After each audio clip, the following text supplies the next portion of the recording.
4장으로 넘어가게 됩니다. 자, 우리가 지난 시간에 예수님이 애굽으로 가셨다가 아켈라오가 죽었다는 소식을 듣고 베들레헴으로 가려고 했지만 아켈라 왕이라는 소식을 듣고 어디로 가셨어요? 나사렛으로 가셨다라고 했죠. 그래서 성경 예언이 성취되었고, 그리고 나 3장에서 예수님 30세쯤 되었을 때 세례 요한이 침례를 베풀고 있었던 그 요단강에 오셔서 세례 받으시는 장면을 이렇게 같이 보았습니다. 그때 세례 요한은 회개의 세례를 베풀었고 이사야서 예언된 대로 주님의 길을 준비하기 위한 그 목적을 했습니다. 그래서 주님이 그 길을 준비하는 역할이 뭐냐? 이걸 이제 사도 바울이 잘 요약을 했던 것이 하나님께 대한 회개, 이것이 바로 그가 했던 사역이고, 주 예수님이 그 회개한 사람들에게 이제 주 예수 그리스도께 대한 믿음을 고백할 수 있는 이 과정이 이제 이어지는 것을 우리가 살펴볼 수 있겠습니다. 그리고 예수님은 이제 모든 의를 이루시기 위해서 세례자 요한에게 침례를 받으셨고, 삼위 하나님이 공생의 시작을 같이 시작을 하셨음을 같이 볼 수 있었습니다. 자, 그리고 나서 침례를 받으시고 예수님이 첫 번째 하신 것이 무엇입니까? 성령에게 이끌리셔서 시험을 받으러 광야로 가셨다라는 겁니다. 이 문장 자체가 좀 이상하지 않으세요? 성령에게 이끌리는데 마귀한테 시험을 받을 수 있을까요? 어떻게 생각하세요? 성령에게 이끌리는데 마귀에게 시험을 받는다. 있을 수 있으니까 이게 지금 얘기를 하는 거죠. 있을 수 있다라는 겁니다. 이 부분에 대해서 이제 그 신자 성경 주석에서 이렇게 표현합니다. 이 시험은 예수님께서 세상에 오신 목적이 그 일을 행하기에, 그 구속의 일을 행하시기에 도덕적으로 적합하시다라는 것을 드러낼 필요가 있었다. 첫째 아담은 에덴 동산에서 적을 만났을 때, 다시 말하면 마귀를 만났을 때 마귀를 이기는데 부적합했음을 드러내었다. 여기 마지막 아담께서 사탄과 마귀와 정면으로 대면하셔서 아무 상처도 입지 않는 모습으로 나타나신다. 성령께서는 그리스도를 시험 혹은 증명하셨으나 사탄은 악을 행하도록 그분을 유인하고자 했다. 그래서 성령께서 이 일에 적합하신 분인지를 드러내는 목적을 가지셨고, 사탄은 그 악역을 감당을 해야만 했다라는 겁니다. 그러면 우리는 죄의 유혹 만날 수 있을까요, 없을까요? 그건 죄인가요, 죄가 아닌가요? 죄의 유혹을 만나는 것은 죄일까요, 죄가 아닐까요? 아니죠. 만약에 죄의 유혹을 만나는 게 죄라면 예수님은 지금 범죄하고 있는 거잖아요. 죄의 유혹을 만나는 것은 누구에게나 다 일어날 수 있다라는 겁니다. 그러나 그 유혹에 넘어가느냐 넘어가지 않느냐가 중요한 부분이다라는 거죠. 예수님은 이 죄의 유혹에 넘어가지 않으신다라는 것을 증명하셨다라는 겁니다. 그래서 이 시험의 목적은 예수님이 과연 죄를 범하실지 범하지 않으실지를 한번 지켜보자라는 차원에 있지 않고, 그럼 왜 받으셨느냐? 이 아주 열악한 환경 가운데서도, 자, 첫 번째 아담은 굉장히 좋은 환경이었잖아요. 에덴 동산이라는. 그리고 금식한 적도 없고, 그러나 뭐 자기 아내도 있었고 도울 사람도 있었고, 그러나 예수님은 아주 열악한 유대 광야였고, 다음에 줄이셨고 굶주리셨고 40일간 아무도 옆에 있지 않았고, 그럼에도 불구하고 예수님께서는 이런 극심한 환경 가운데서도 하나님의 말씀을 순종하는 것을 그대로 드러내셔서 바로 첫 번째 아담이 실패한 이 사역에 적합한 해결자로 오셨음을 보여주기 위한다라는 것을 보여주고 있다라는 겁니다. 그 시험의 세 가지 모습이 바로 그 좋은 환경 에덴 동산에서 아담과 여자가 실패했던 그 시험과 동일하다라는 겁니다.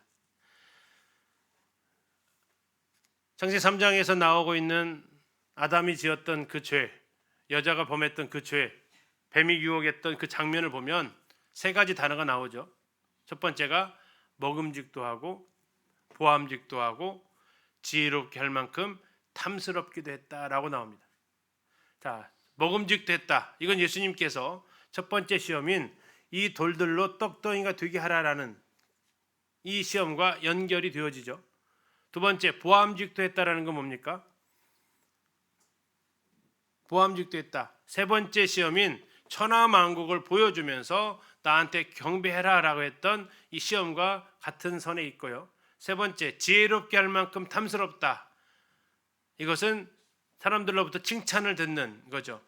그래서 이것과 주님의 두 번째 시험, 이 성전 꼭대기에서 떨어지면 사람들이 너 다치지 않는 모습을 통해서 네가 아주 박수를 갈채를 받을 것이다 라는 이것과 연결되어져 있습니다. 또한 요한일서 2장에 나와 있는 세상으로부터 오는 것 세 가지 특징이 육신의 정욕과 안목의 정욕과 이생의 자랑이다라고 말하고 있는데 이 세 가지랑 연결되어지는 그 시험이다라는 거죠. 그리고 고린도후서에서 말하기를 우리가 사탄의 괴계를 알지 못하는 바가 아니다 하면서 오늘날 우리에게 일어나는 시험도 이 세 가지를 반복하고 있다라는 겁니다. 그런 면에서 사탄은 그렇게 창의적이지는 못한 것 같습니다. 방법만 좀 바꾸는 거지. 우리가 몰라서 당합니까? 알고도 당합니까? 그래서 알고도 당한다라는 거죠. 알고도 당하면 어떠세요? 한번 보이스피싱을 알고도 당했다라고 생각 한번 해보세요. 어떠실 것 같으세요? 예, 지극히도 내가 자신이 밉죠. 예. 그래서 우리가 정죄에 빠지게 되는 거죠. 예. 그러나 이제 어떻게 이 시험을 이길 것인가를 통해서 우리가 그 시험은 구원받은 그리스도인은 시험에 넘어갈 수밖에 없습니까? 넘어가지 않을 수도 있습니까? 넘어가지 않습니까? 질문 약간 헷갈리시나요? 첫 번째 사람 넘어질 수밖에 없어. 무조건 져. 두 번째 사람 무조건 이겨 이제 그리스도인인데. 세 번째 사람 아니요 이길 수도 있어. 질 수도 있고. 몇 번째 사람이에요? 우리의 모습은 우리의 모습은 세 번째 모습이죠. 우리는 완전한 성화를 이룬 것도 아니고요. 그런다고 예전처럼 그리스도인은 이제 무능력하지도 않습니다. 우리는 이것을 이길 수도 있고 질 수도 있는데 어떻게 하면 이길 수 있는가를 예수님의 이 모습을 통해서 또 살펴볼 수 있다라는 거죠. 이 부분은 많이 읽으셨고 들으셨을 것입니다. 첫 번째 시험은 돌들로 떡덩이가 되게 하라는 겁니다. 그런데 이 문맥이 약간 해석하는데 우리가 좀 조심해야 될 구절이 있습니다. 사탄이 했던 멘트를 잠깐 한번 보셔야 됩니다. 3절 보시겠습니다. 시험하는 자가 예수께 나와서 이르되 같이 한번 읽어보실까요? 시작. 네가 만일 하나님의 아들이여든 명하여 이 돌들로 떡덩이가 되게 하라. 자, 네가 만일 하나님의 아들이여든 이것이 예수님이 하나님의 아들이라는 것을 부정하는 걸까요? 인정하는 걸까요?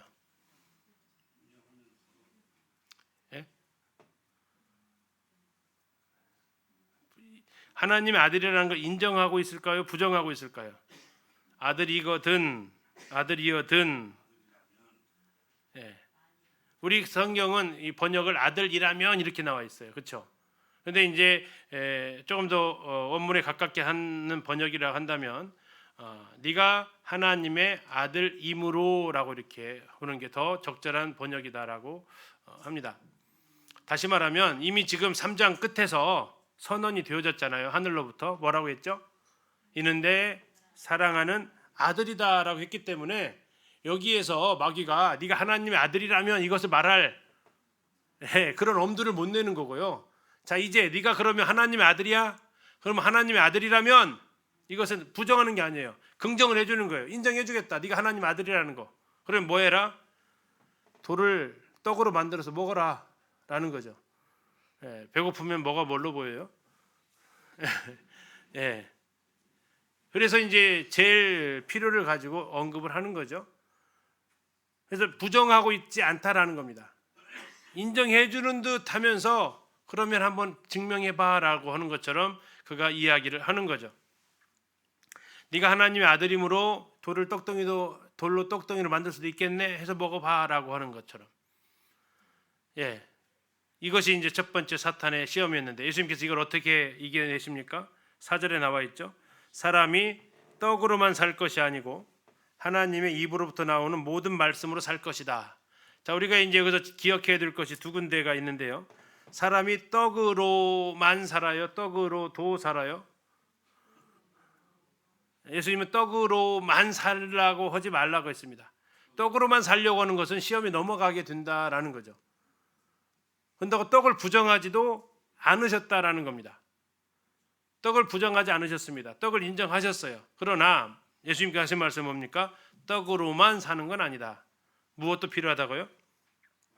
하나님의 입으로 나오는 말씀이 필요하다. 여기도 또 하나 주의해야 될 거, 어떤 말씀이 필요하다고요? 어떤 말씀이요? 모든 말씀이 필요하다라는 겁니다. 모든 말씀. 우리는 어떤 말씀을 듣기를 좋아하냐면 듣기 부드러운 말씀만 좋아한다라는 얘기죠. 그러나 하나님께서 주시는 모든 말씀을 우리는 다 받아야 된다라는 겁니다. 자, 떡을 부정하지도 않으셨지만 떡으로만 사는 것도 주님은 인정할 수 없었고요. 하나님의 말씀을 먹어야 된다겠지만 골라 먹는 거, 흔히 말하는 편식하는 것이 아니라 모든 말씀을 골고루 다 접해야 된다라는 겁니다. 그래서 우리가 성경 탐사형에서 이렇게 신구약을 다 하는 이유가 또 여기에 있는 거죠. 자, 두 번째 시험은 뭡니까? 네가 만일 하나님의 아들이라면 아들임으로 뛰어내려 봐라. 자, 이 시험은 어디서 했냐면 5절에 보세요. 이에 마귀가 예수를 어디로 데려갔다고요? 거룩한 성으로 데려갔다라고 나와 있습니다. 자, 이게 지금 이제 거룩한 성이 어디입니까? 예루살렘 성입니다. 자, 데려다가 어디에 세웠대요? 성전 꼭대기에 세웠대요. 지금 이제 보이시는 화면이 바로 예루살렘 성전의 한쪽 구석입니다. 자, 성전 꼭대기에 세웠는데 거기에서 가장 높은 곳, 꼭대기는 뭡니까? 가장 높은 곳이라는 거죠. 자, 그래서 이 예루살렘 성전에서 가장 높은 곳을 여기에 이렇게 세웠다라는 겁니다. 그러면 여기가 뭐 하는 곳이었냐? 나중에 여기에서 이제 이거 다 무너지면서 돌이 하나가 발견됩니다. 발견되는 돌이 이 돌입니다. 그래서 이제 진짜는 예루살렘 이스라엘 박물관에 있고 가짜는 짝퉁은 그 밑에 이렇게 전시해놨어요. 이거 예를 박물관 가면 볼 수 있다고. 가짜는 밑에 그대로 있습니다. 자, 이거 읽어보라 못 읽겠잖아요, 그렇죠?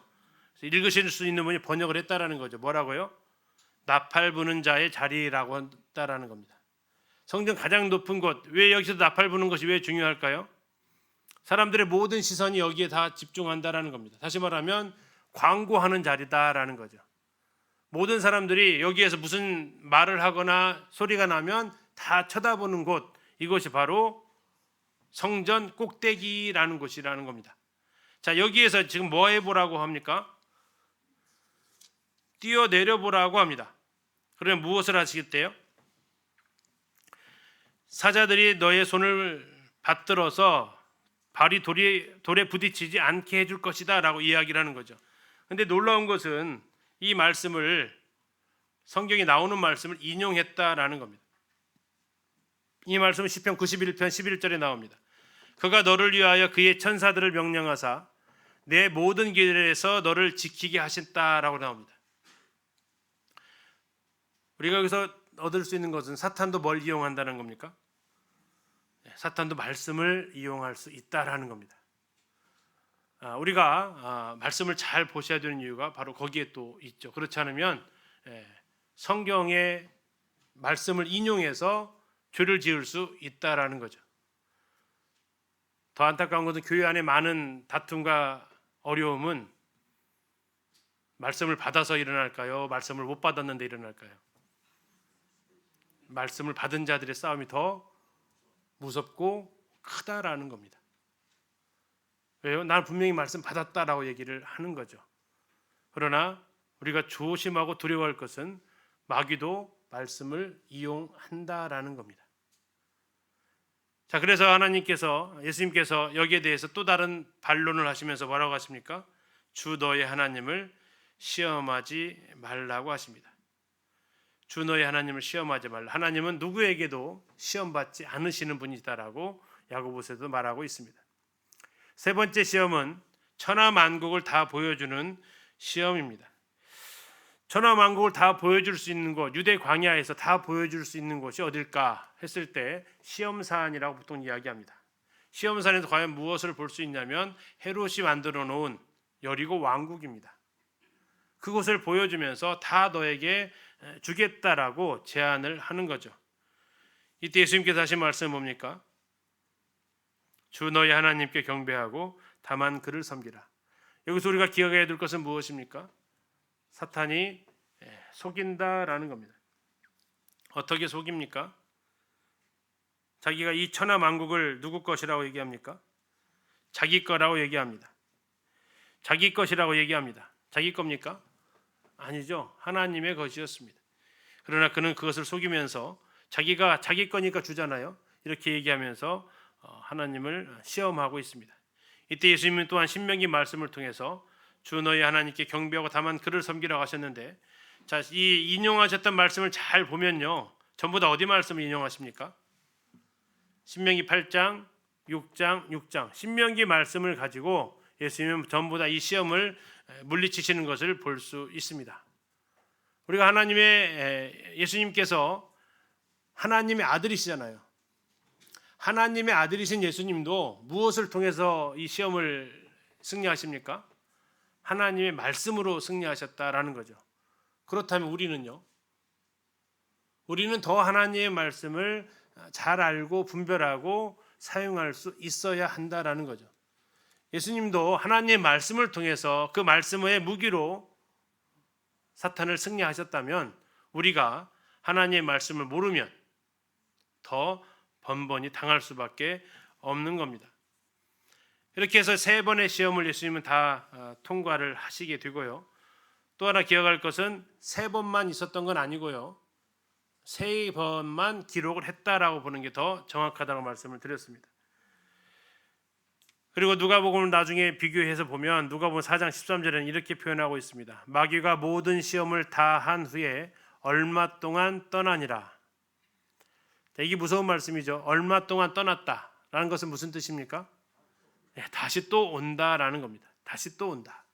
두고 보자 하면서 어떤 드라마, 아이들 영화 같은 데 보면은 그 악당이 다 죽을 것 같았는데 어떻게 돼요? 그냥 결묘하게 탈출해가지고 또 다시 무리를 이끌고 또 쳐들어오고 시리즈 1, 2, 3 막 나가잖아요. 그것처럼 이 사탄도 마귀도 잠시 동안만 떠났다라는 겁니다. 언제든 다시 찾아올 수 있다라는 거죠. 그러면 오늘날 우리에게는요, 베드로전서에 나와 있는 대로 우는 사자같이 두루다니며 삼키를 자를 찾는다. 거기서 왜 우는 사자라고 표현했다고요? 사자가 사냥할 때 울어요? 사냥하고 나서 울어요? 예? 사냥하면서 울면 다 도망가요. 어떻게 해요? 예, 사냥하고 나서 목덜미에다가 발 하나를 딱 얹어놓고 나서 포효하는 거죠. 뭐라고 포효해요? 다음엔 너다라는 겁니다. 다음엔 너다. 예, 자, 우는 사자라는 얘기는 이미 하나 잡혔다라는 겁니다. 예, 얼마 동안 떠나갈 수 있지만 반드시 찾아오는 것이 사탄의 전략이다라는 걸 볼 수 있습니다. 자, 그리고 나서 4장 12절을 가게 되면 이제 여기가 바로 4장 11절하고 12절 사이에 요한복음 내용이 다 들어가야 된다라는 겁니다. 무슨 내용이요? 5 제자, 다음에 가나 혼인잔치, 예루살렘 방문해서 성전 정결케 했던 거, 니고데모와의 만남, 사마리아 여인과의 만남, 이것이 이 사이로 다 들어가야 돼요. 어디 사이로요? 4장 11절에서 12절 사이로 다 들어가야 된다는 얘기입니다. 근데 이게 지금 갈릴리 사역을 중심으로 썼기 때문에 그 지금 방금 말씀드렸던 것들은 다 거의 다 예루살렘 사역이니까 지금 빠져 있다라는 것, 그걸 기억하시면 되겠습니다. 자, 그러면서 12절에 뭐라고 시작합니까? 요한이 잡혔음을 들으시고 갈릴리로 가셨다라고 나와 있습니다. 이것이 이제 중요한 시간적 배경이라는 거죠. 자, 그리고 나서 13절 나사렛을 떠나셨습니다. 스불론과 납달리 지경 해변에 있는 가버나움에 가서 사셨다라는 것은 이사하셨다라는 겁니다. 요한복음 2장 12절에 가버나움에 가서 보신 것은 이사할 곳을 알아보셨다라고 말씀을 드렸고요. 자, 그리고 나서 요한이 잡힌 후에 가버나움에 사셨다라는 것은 들리러 가신 게 아닙니다. 뭐 하셨다라는 거라고요? 이사를 하셨다라는 겁니다. 자, 나사렛에서 어디로 집이 옮겨졌어요? 가버나움으로 옮겨집니다. 그래서 뒤에 보면 나중에 본 동네라는 표현으로 쓰여지게 됩니다. 본 동네. 예, 사시는 동네입니다. 지나가는 동네가 아니고. 자, 왜 그렇게 가셨느냐? 14절에 나와 있네요. 이는 선지자 이사야를 통해 하신 말씀을 이루려 하십니다. 스불론 땅과 납달리 땅과 요단강 저편 해변길과 이방의 갈릴리여, 이렇게 나와 있습니다. 이방의 갈릴리. 흑암에 앉은 백성이 큰 빛을 보았고 사망의 땅과 그늘에 앉은 자들에게 빛이 비쳤도다. 어디 말씀입니까? 이사야에서 9장 1절과 2절 말씀입니다. 자, 여기에서 나와 있는 갈릴리, 요아킴 엘리아스라는 분이 쓴 그 예수 시대의 갈릴레아 이렇게 책을 보면 갈릴리의 뜻을 설명해주고 있습니다. 갈릴리의 뜻이 뭘까요? 갈릴리의 뜻은 거시기입니다. 거시기가 뭐죠? 거시기죠. 예, 그쪽 땅이라는 뜻입니다. 그냥 쉽게 입에 오르기가 별로 좀 거시기한 그 땅, 거기. 왜요? 거기는 온갖 이방인들이 다 활보하고 다니는 곳이고, 그곳은 하나님을 떠나버린 곳이고, 잘 사는 것처럼 보이지만 부자로 사는 곳이죠. 그러나 그들에게 신앙이 없는 곳이고, 그래서 그들은 빛 가운데 사는 것처럼 보이지만 화려한 동네에 살지만 흑암에 앉은 백성이고, 그래서 그곳은 그냥 갈릴리였다라는 겁니다. 그리고 그것이 예언이 되어졌고, 이제 그곳에 가서 예수님께서 참 빛으로 그들 가운데서 빛을 비추셨다라는 거죠. 이사야서 9장 1절 2절을 읽어드리면, 전에 고통받던 자들에게는 흑암이 없으리로다. 옛적에는 여호와께서 스불론 땅과 납달리 땅이 멸시를 당하게 하셨더니 후에는 해변길과 요단 저쪽 이방의 갈릴리를 영화롭게 하셨느니라. 흑암에 해강하던 백성이 큰 빛을 보고 사망의 그늘진 땅에 거주하던 자에게 빛이 비치도다 라고 말씀하셨습니다. 주님은 나사렛에서 이방의 갈릴리로 가시게 됩니다. 예수님은 이제 이 복음이 유대인들이 아닌 누구에게요? 이방인들에게 전해질 것을 지금 예표로 보여주시는 거죠. 나사렛 땅은 누가 살고 있었냐면 유대인들이 살고 있었어요. 회당이 있었고, 그런데 지금 그 유대인들을 떠나서 어디로 가셨어요? 가버나움, 갈릴리로 가셨다고. 그곳은 누가 살고 있는 땅이라고요? 이방인들이 살고 있는 땅이라고요. 예수님은 그곳으로 이제 가서 사시면서 이 모습을 예언하셨다라는 거죠. 우리가 생각해 보는 것은 예수님도 이사를 하시긴 하십니다. 그렇죠? 뭐 하려고 이사를 하세요? 하나님의 말씀을 이루시기 위해서 이사를 하신다라는 거죠. 그러면 우리도 이사할 때 한번 생각을 해봐야겠죠. 그러면서 17절에 그분의 외침이 나와 있습니다. 이때부터 예수께서 비로소 전파 이르시되 회개하라 천국이 가까이 왔느니라. 누구의 멘트랑 같습니까? 세례자 요한과 같습니다. 왜 같을까요? 지금 세례자 요한 어디에 있습니까? 12절에서 어디에 있어요? 잡혔다고 했잖아요. 헤로드 안티파스에게 잡혀 있어요. 그리고 이제 그가 더 이상 외칠 수 없지 않습니까? 그러니까 예수님께서 이제 다시 한번 외치시는 겁니다. 회개하라 천국이 가까이 왔느니라. 회개하라 하나님의 왕국이 가까이 왔다. 하나님이 통치하시는 나라가 가까이 왔다. 회개하지 않으면 망한다라는 거죠. 그리고 나서 18절부터 22절까지 예수님께서 제자들을 부르십니다. 첫 만남이라고요? 아니라고. 요한복음 1장에서 이미 만났던 사이였어요. 그런데 그들이 왜 지금 여기에서 고기 잡고 있어요? 아직 풀타임이 아니었다라는 겁니다. 자, 18절에 보면 갈릴리 해변에 다니시다가 두 형제 곧 베드로라는 시몬과 그의 형제 안드레가 뭐 하고 있습니까? 그물을 던지고 있었습니다. 그물 던진다는 얘기는 뭐 하고 있었다는 얘기예요? 고기를 잡고 있었다는 겁니다. 19절 말씀하시되 나를 따라오라 내가 너희를 사람을 낚는 어부가 되게 하리라 라고 선언하시고요. 자, 그랬더니 그들이 그물을 버려두고 예수를 따랐습니다. 자, 풀타임으로 따랐다고요? 아직 아닙니다. 그 첫 번째 만남을 다시 떠올렸을지 모르겠습니다. 그러나 아직까지도 풀타임은 아닙니다. 팔복산에서 12제자를 공식적으로 부르기 전까지는 그런 전심으로 따라다니지 않았던 거죠. 자, 21절 거기서 더 가시다가 다른 두 형제 야고보와 요한을 만나는데 그들은 뭐 하고 있습니까? 21절 끝에 보시니까 그물을 깁고 있습니다. 그물을 깁고 있다는 얘기는 무슨 뜻이죠? 여태까지 거북이를 좀 잡았고요. 다음을 위해서 준비하는 것이 그물을 깁는 겁니다. 뜯어진 것을 꿰매는 작업을 하는 거죠.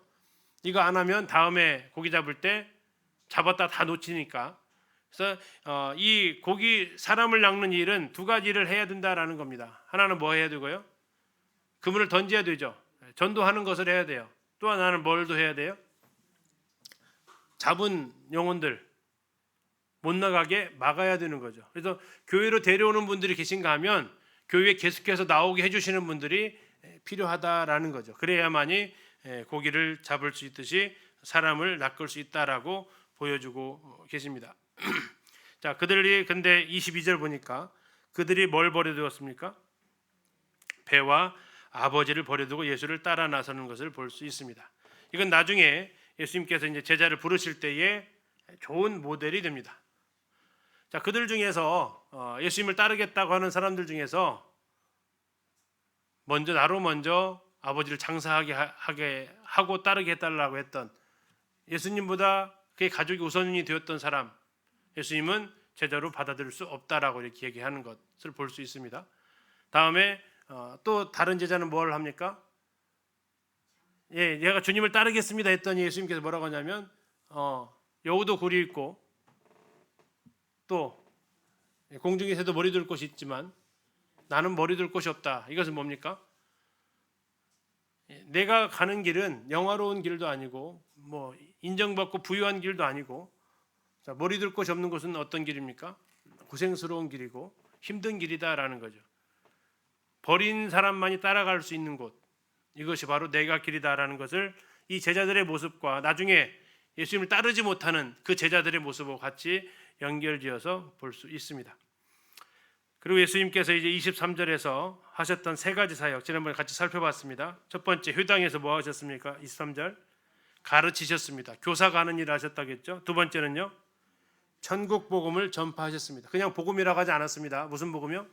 천국 복음, 정확히 말하면 하나님 나라의 복음을 전하셨다라는 겁니다. 하나님이 통치하시는 복음을 전했다라는 거죠. 다시 말하면 하나님이 통치하신다라는 것이 기쁜 소식이다라는 겁니다. 내가 왕으로 살아가는 것, 내가 주인으로 살아가는 것은 슬픈 소식이고 하나님이 통치하시는 것, 이것이 기쁜 소식이다라는 거죠. 세 번째는 뭡니까? 백성 중에 모든 병과 모든 약한 것을 고치시는 사역을 하십니다. 교회로 말하면 이제 목자의 사역을 하시게 되는 거죠. 이 세 가지가 예수님께서 갈릴리에서 하셨던 3대 사역이고, 이 사역은 오늘날 교회로 그대로 이어져서 교회가 해야 될 일이 복음 전하고, 복음 전해서 구원받으면 가르치고 나서 신앙생활 해가는 가운데서 서로 상처 있고 할 때 치료하고, 이 과정이 필요하다라는 겁니다. 교회에서 고치는 사역이 왜 필요할까요? 교회 오면 상처를 받을까요? 안 받을까요?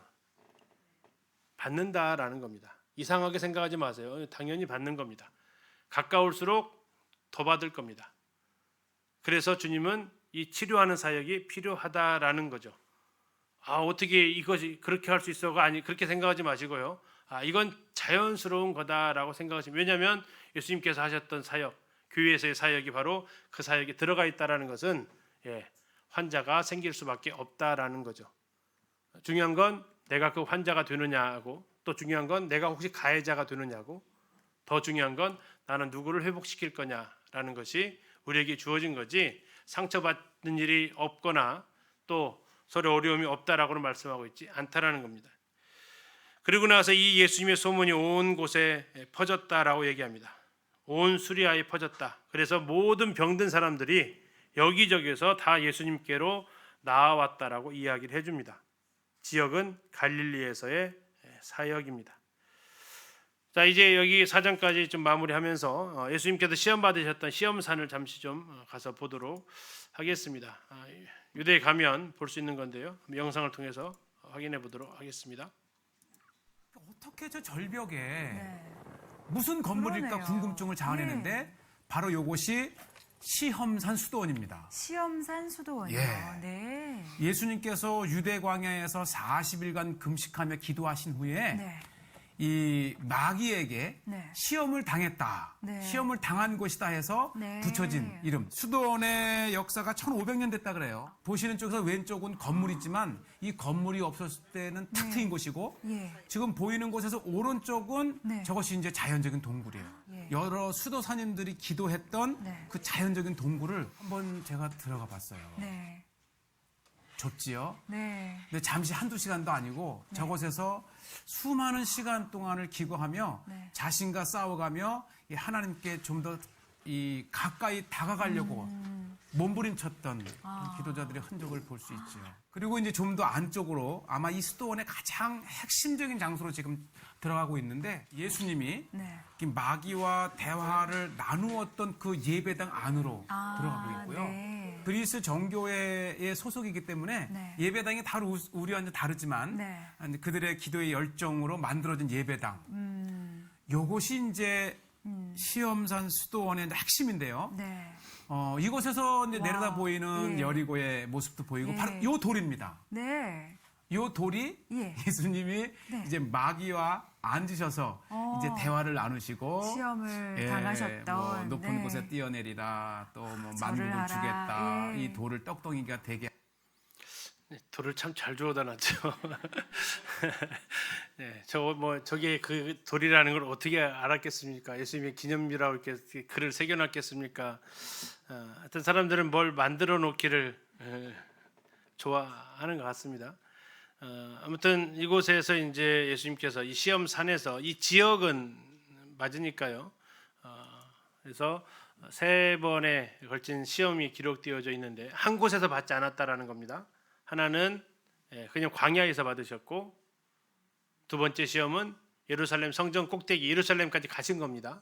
세 번째는 이 시험산에 오셔서 받으시고 그래서 이런 과정 가운데서 첫 번째 아담이 실패했던 것을 이제 성공을 하신 것을 볼 수 있죠.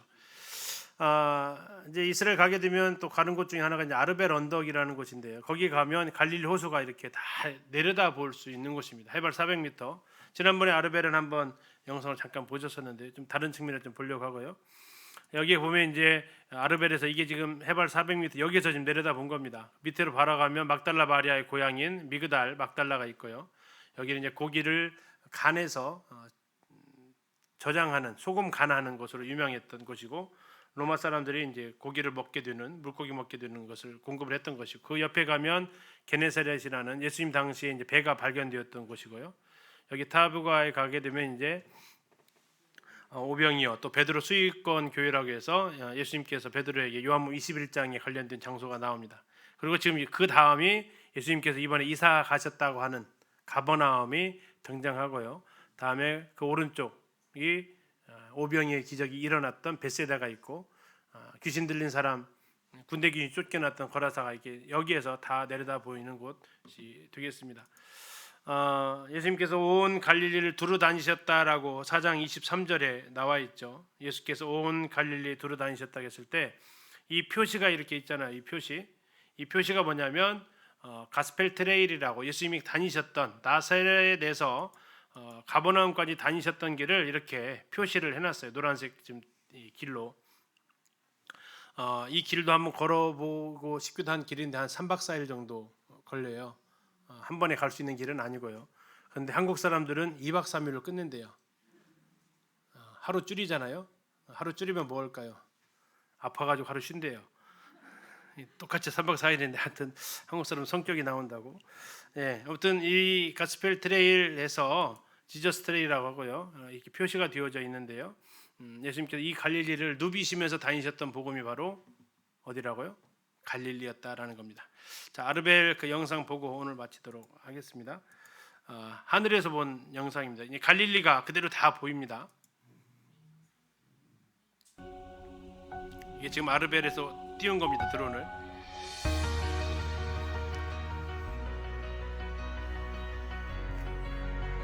자, 지금 바다 보이시죠? 갈릴 호수입니다. 마이너스 200입니다. 이 아르벨 절벽이었고요.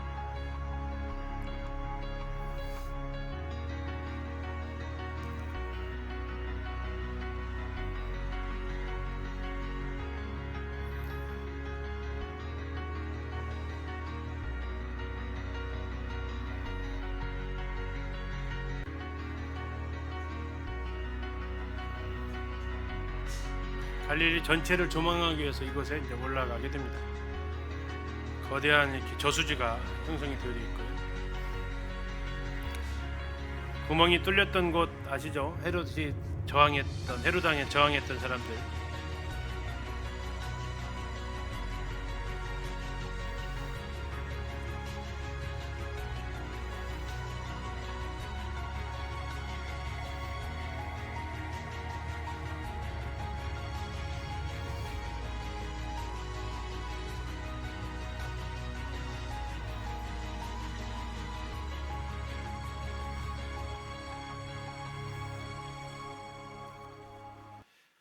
그러면 예수님은 이 동굴들을 보셨어요? 안 보셨어요? 보셨어요? 안 보셨어요? 보셨다라는 겁니다. 시간이 약간 있어서 이거 좀 보고 갈게요. 이게 지금 아까 베드로와 야고보가 어디에서 고기를 잡았어요? 갈릴리에서요. 어디 배에서. 이게 지금 이스라엘에 가뭄이 찾아왔던 적이 있었습니다. 가뭄이 찾아지면서 갈릴리 호수의 수위가 점점점 낮아졌어요. 낮아지면서 놀라운 발견이 일어나게 됩니다. 지금 장면대로 이게 발굴이 된 겁니다. 뭐처럼 생겼어요? 배처럼 생겼죠. 그래가지고 이것을 갖다 이제 본을 다 뜯어냅니다. 진흙을 다 걷어내고요. 자, 그리고는 진흙 다 걷어내고 하게 되면 이제 부서지겠죠. 이게 바닷물이 아니거든요. 민물이기 때문에 더 그렇습니다. 바닷물은 소금으로 어떻게 절여지기로 하겠지만, 그래서 이렇게 이제 그 메모리폼 같은 거 있잖아요. 그걸로 다 싸서 가져옵니다. 원형을 보존하기 위해서. 그래가지고 이렇게 틀에다가 부서지지 않게 해놓은 겁니다. 그리고 이것을 복원해서 그린 그림이 이제 이 그림인데요. 이게 바로 예수님 당시의 배의 모습이다라는 겁니다. 1세기 시대의 배. 몇 명까지 탈 수 있었냐면 15명이 탈 수 있었을 것으로 보여집니다. 그러니까 예수님이 12명 제자 데리고 다니기 가능했다라는 것을 볼 수 있죠. 이 모형이 아까 했던 게네사렛에 되어져 있어서 그 영상만 보고 오늘 마무리하도록 하겠습니다. 호수 근처에 위치한 기노사 기부츠 박물관. 이곳엔 갈릴리 호수에서 발견한 특별한 전시품이 있다. 1986년에 가뭄이 심했습니다. 그때 갈릴리 호수에 물이 많이 빠졌습니다. 그때 갈릴리 호수 서북쪽 이 기노사에서 배 모습이 보였습니다. 조금 보인 거죠. 여기에 관심을 가진 학자들이 혼혈의 힘을 기울여서 이 배를 발굴해내었습니다. 발굴해서 그 연대를 측정해 보니까 바로 예수님 당시의 배로 측정이 돼서 얼마나 흥분이 됐는지 모릅니다. 혹시 예수님이나 베드로 또 제자들이 이 배를 타지 않았을까 하는 그런 생각 때문에 예수님 당시의 배 모양을 우리가 볼 수 있어서 흥분이 됩니다. 풍랑이 이는 바다 위를 걸으셨던 예수님. 베드로도 담대하게 바다 위를 걸었지만 이내 바람을 보고 무서워하다 물에 빠지고 만다. 예수님은 믿음이 없어 의심하는 자라 하시며 베드로를 책망하셨다. 그리고는 베드로를 구해내셨고 이내 풍랑은 잠잠해졌다. 그 모습을 지켜보던 제자들은 예수님께 고백했다. 당신은 하나님의 아들입니다. 오늘 우리의 믿음은 베드로의 믿음과 다를 수 있을까? 그리고 주님을 나의 주로 온전히 고백할 수 있을까? 하나님 놀랍지 않습니까? 그 배 한 척을 남겨두셨다는 거. 우리의 믿음을 좀 더 다시 세워주시기 위해서 그 진흙벌 속에다가 원형을 그래도 보존할 수 있도록 해 놓으시고 오늘날 이제 다시 이 땅에 보게 하셔서 예수님 시대에 어떤 배를 타고 가 있을까를 우리가 가늠해 볼 수 있는 그런 자료로 보존해 두시는, 성경이 많은 땅들이 우리가 가서 볼 수 있는 이유 중에 하나가 왜 그걸 볼 수 있냐면요, 지진 때문에 그래요. 지진 때문에 땅에 쑥 들어갔다가 다시 이제 그것을 개발하면서 땅을 파야 되잖아요. 그러면 그게 나오는 거죠. 만약에 지진이 안 나서 그냥 노출되어 있었다면 싹 무너뜨리고 짓기 시작하니까 아무것도 없을 거예요. 아무튼 일어나는 일들 가운데에서도 하나님은 또 하나님으로서 그 일을 해 가시는 모습을 또 이렇게 보게 됩니다. 예, 형님 기도해 주시죠.